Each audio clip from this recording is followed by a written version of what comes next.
procedimentos. O SAMU já atendeu mais de 1.100.000 ligações e suas viaturas já percorreram 2,5 milhões de quilômetros em nosso município.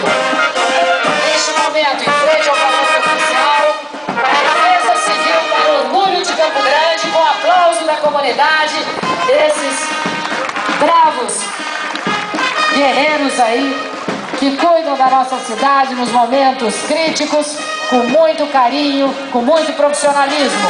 Rotaract!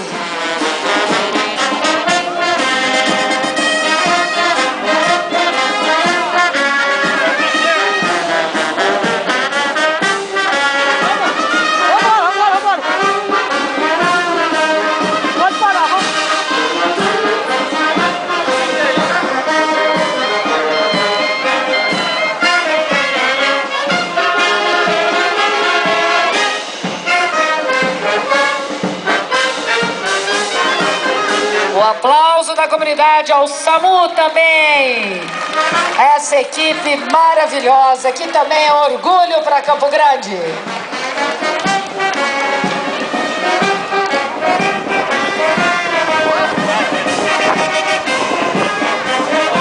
Registramos a presença no palanque oficial da deputada estadual Johnny Rachioca, deputado estadual Márcio Fernandes, Flávio Brito, coordenador regional da FUNASA em Mato Grosso do Sul, vereador Cabalbi, vereador Lídio Lopes.